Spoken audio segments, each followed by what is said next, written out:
All right, folks. Well, welcome to today's Recurly webinar on unwrapping your gift card strategy for the holidays. As a Minnesota resident, I hate the thought of winter and the holidays coming. I'm still enjoying the cool fall, but this is the perfect time of year to start planning for the holidays and getting your development work done and your strategy. So we're excited to talk to you today about how you can use gift cards with Recurly. Through the course of the webinar, I'll be keeping an eye on the chat section on the right side of the page. So feel free to use that or the question section to post anything. If I'm able to, if I catch it in time, I'll comment as we're talking, but then also we will have a Q&A section at the end. So don't hesitate to ask questions away. I'm ready for them.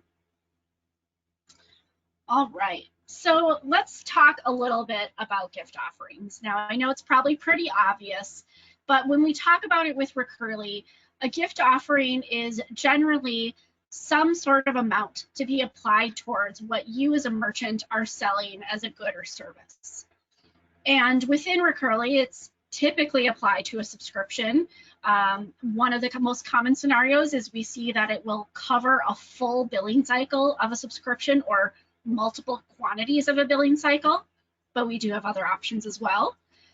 And they can either be provided by the merchant as some sort of incentive or also purchased by a third party as a gift, you know, getting something for a family member who's hard to buy for. Gift offerings are perfect for that. So let's talk a little bit about gift cards in Recurly itself. There are some really easy settings to configure to go ahead and start this offering.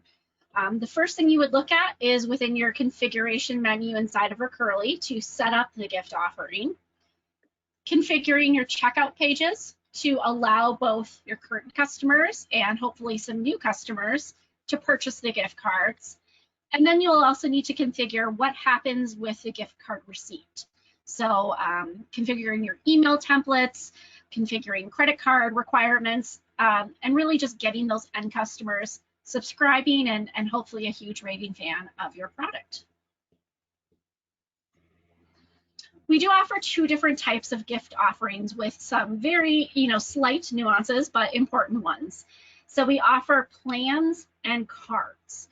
Now, both options are perfect for your B2C companies, really dealing well with those, holiday gifting strategies. They can also be used for B2B. Maybe you've made a really good friend over at your, the company that sells you paper or your pens, and you want to get them a gift card to your business, but gift cards primarily B2C. And they both can be set up within the admin console or the API. So you're not constrained on developer resources. And if you do have developer resources, you get that extra bonus of setting it up once in the API and even maybe doing a little additional customization. But what's great about gift cards is it's a great experience for the end user. Gift cards are just a phenomenal way to introduce more people to your audience and to help with your current customers spreading the word and making them advocates. It's just a wonderful way to get that buy-in spread across a larger user base. So let's talk about gift cards first. Ideally, they're for merchants who are selling maybe digital goods and have a number of different plans. And the reason why we suggest this is because gift cards are the most flexible option. Essentially what you configure inside of Recurly is the dollar amount available for your gift card. So you're going to say, maybe you have a number of different price points at $50, $100, $200. And then the recipient can redeem them anywhere. So they can use that and hopefully maybe it covers a full billing cycle, maybe it covers a partial, but it really gives that recipient the most amount of flexibility to use the gifted amount and purchase what they want. Then we also do have gift plans, which is just the idea that you create a custom plan inside of Recurly that allows them to sign up for a subscription, and you can track the sourcing of those gift subscriptions a little bit more closely. The really nice thing about this is it's super easy for a purchaser to gift a specific item. So maybe they very specifically want to say, you know what, I'm giving a 9-month subscription to this product. This is what I'm going to sign up my friend for. Here you go. So, we talked a little, or I showed in the slide before that using a gifting subscription can help with your customer acquisition costs. And again, this is really about harnessing the excitement your customers have about your product. They're hopefully already raving fans of you, so turn that around and get them to bring in their friends and their family members, which helps lower your customer acquisition costs. You're not doing the marketing, your customer is doing it for them. And like the slide says, it's that social proof. If I'm sending a subscription gift card to my mom, she's actually pretty quick to sign up for that gift. Whereas normally, I think she gets a little nervous signing up for anything that bills her credit card month to month. So think a little bit about your customer acquisition strategy. Are you using gift cards or even coupons and credits, which we could talk about in a whole nother webinar, to reduce your customer acquisition costs and get more of those fans into your user base? So just some fun stats about using gift cards if you need to have this conversation internally and maybe have some trade-offs about development work this month heading into the holidays. So, there's lots of data out there. People love getting gift cards. It's so much better than getting, those weird pajamas you get from a family member, or I remember one year I got a block of wood as a bookmark, as a bookend. People love getting gift cards, and they love seeing, brands they know and they recognize, and getting able to spend it. It's free money. It's really fun to go in and sign up for something and not have to pay for it.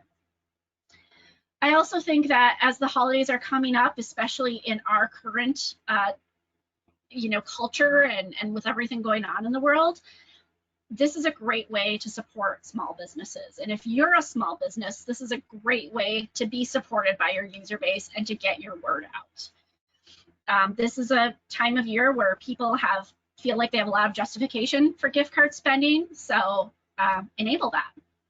And this is a huge industry, right? So 130 billion plus industry. Get in on that, get your little slice of that industry.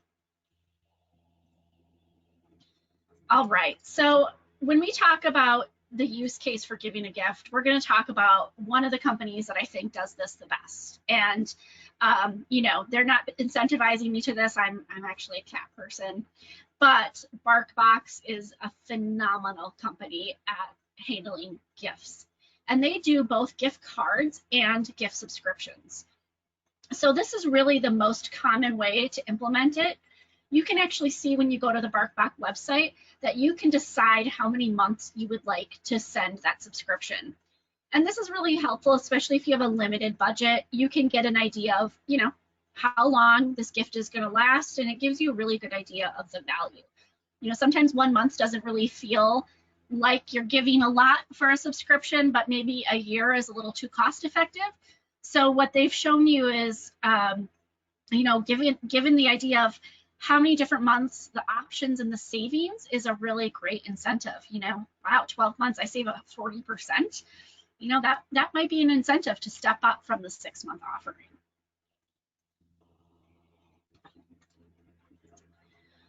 Another use case is really to incentivize the initial sign up. And we don't have a direct graphic here, but FabFitFun is a great example of this. I signed up for FabFitFun because I got a promo code in an email, so it was already discounted. I think I got like $35 off. And I was like, hey, great, I got my FabFitFun box. It's coming in the mail. And then after I signed up, they sent me an email and they said, oh, hey, by the way, you can send this gift card to 3 of your friends and all they have to pay is shipping. And my friends were like, what? I get FabFitFun for $5, which was the shipping cost. So they very quickly jumped on board, and it was a brilliant marketing scheme by FabFitFun. If they have delivered a good customer experience, they've already got the customer in the system, they've already got their billing information in the system from the shipping fees. And so now the chance that they get to retain that customer and bring them on as a paying subscriber is really high. And in this case, You know, this wasn't any specific gift card. This was a customer, a merchant strategy. But sure enough, you know, the 3 people I referred to FabFitFun signed up right away. And I thought that was a great way to incentivize those additional signups. If any of you are fans of the podcast, or I guess it's a radio show now, podcast Car Talk, they always have these trivia contests every week. I never do very well on them, but they always say they offer you a $25 gift certificate to the Car Talk show. And then they laugh because nothing in their store actually costs $25. So the kind of joke is that, hey, you're going to spend more than that $25. You're actually going to spend more because you want to use up that card value, and then you got to throw in a few more bucks. So it's a very strong likelihood that consumers are actually going to spend more than the card's value. And that can even be a strategic thing you offer, like with Card Talk. And again, you know, you're paving the way to get that customer to keep on referring and adding more. I love being in the subscription business. I love all the different tools that I use and sign up for. And I'm the first one to pass out my promo codes and get more customers to sign up and get more people to love our customers. So another way that gifting can be enacted over the holidays is really just around a free trial. You know, use that gift card to extend the length of a free trial. So, you know, if you've got that free trial, as we say here, for 30 days, maybe you offer a gift card that negates the cost for another month or another 2 months. And essentially you're getting that customer now in the system for a little bit longer. And hopefully then you now have a 60-day window to really impress the customer, show them the value of your product, and hopefully renewal at that 60 days is just a no-brainer and they're excited to be part of your business.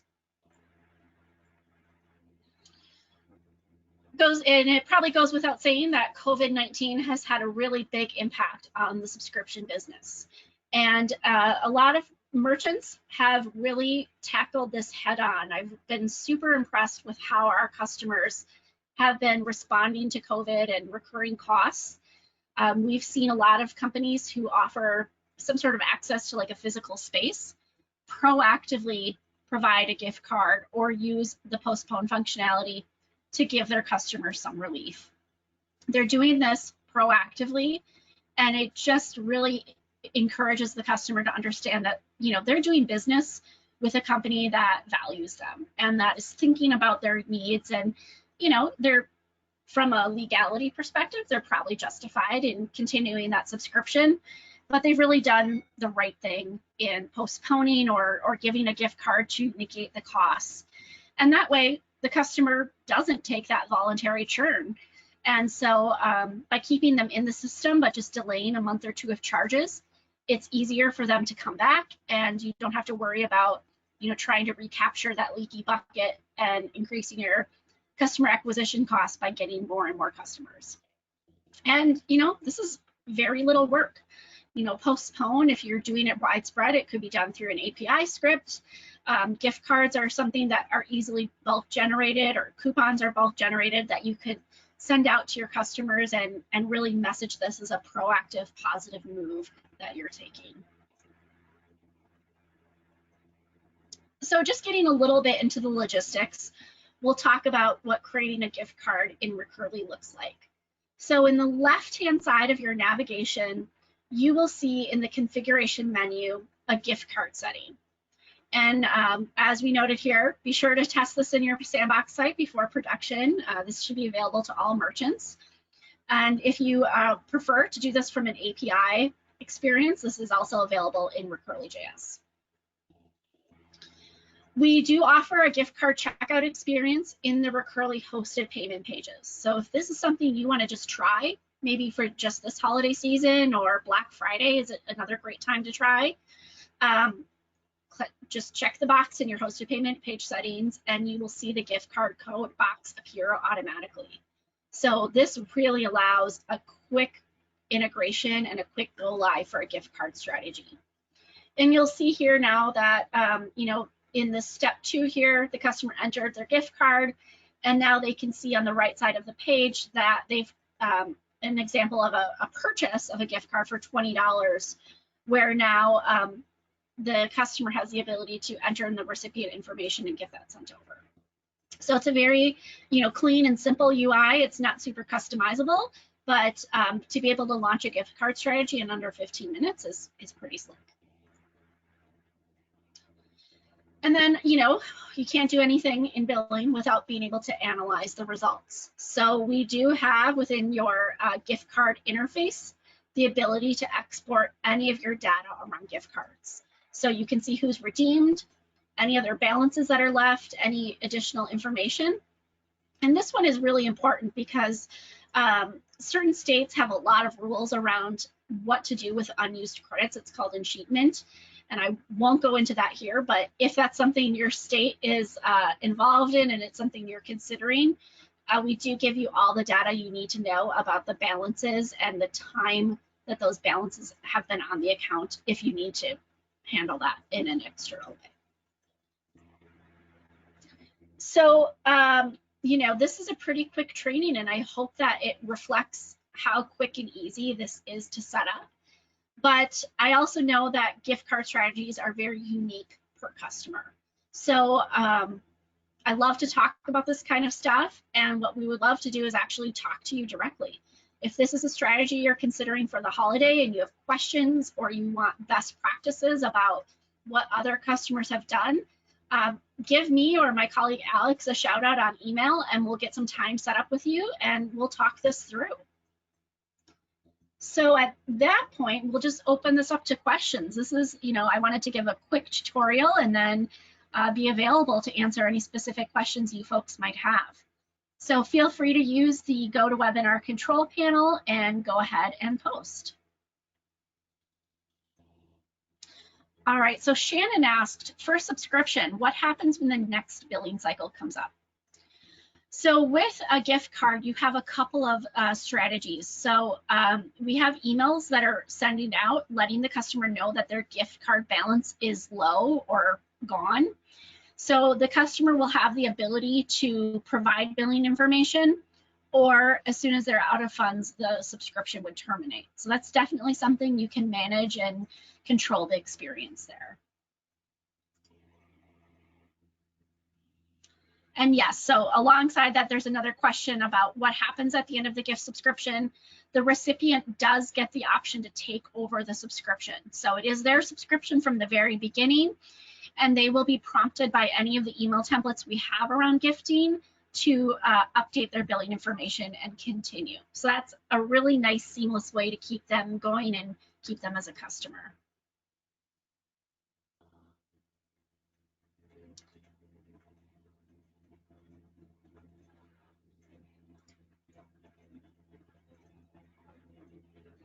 So John asked, I thought gift cards have a minimum period that they must be available to the customer, for example, 5 years. Yeah, John, this is a strategy that is changing over time. It's changing sometimes at the federal level, sometimes at the state level. So Recurly itself does not do anything to expire a gift card automatically.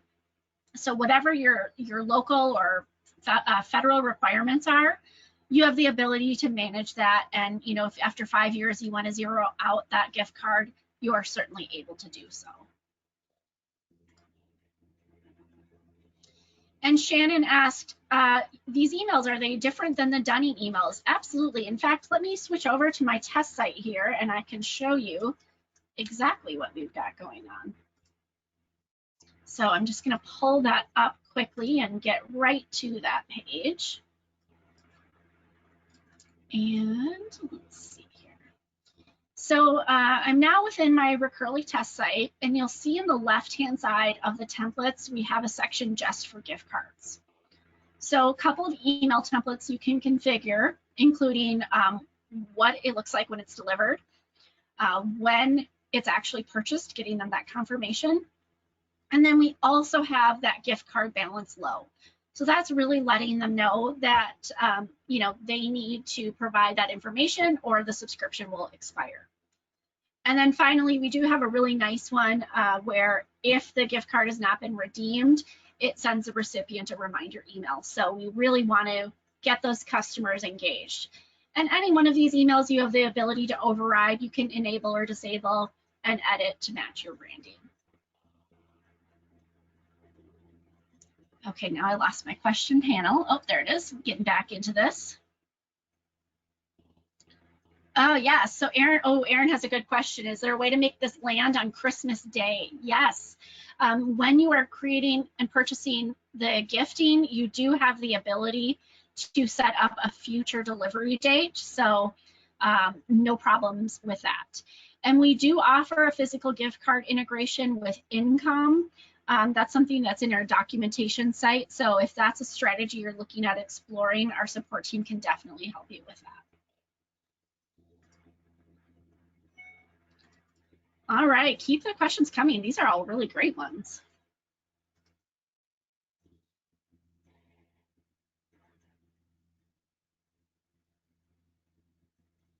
Rachel, I've got one from Raul here. He's curious if there's a limit to the number of gift cards that can be configured. I've never seen a limit get hit. So when you're configuring your gift cards, and I'll show you mine here. Again, as I mentioned, I'm not a dog fan, I'm a cat fan. So I have the ability to set up my gift card amounts in both Canadian and USD because that's what I've configured on my site. And then I've got a number of different price points that allow users to see what they would like. And then the way this shows on the hosted checkout page is it's defaulting to USD based on my IP address. And then you have the ability to choose which dollar amount you would like to purchase. Great. And then I see one more from Ashley here. She says this is her first time creating gift cards. Would you recommend she starts in the Sandbox or in her live account? And then if created in Sandbox, can the data be transferred to the live account? So definitely always when trying a new feature, please start in Sandbox. It's, never a good idea to do it live in production. We do not translate the data directly to production, but it is pretty easy to, replicate the settings from one site to another. It's very minimal to set these up. Okay. Great.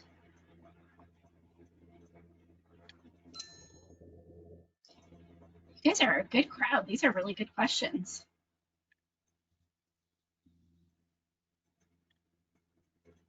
Let's see, any other questions we can answer for you today? Alex, are you going to try to stump me today?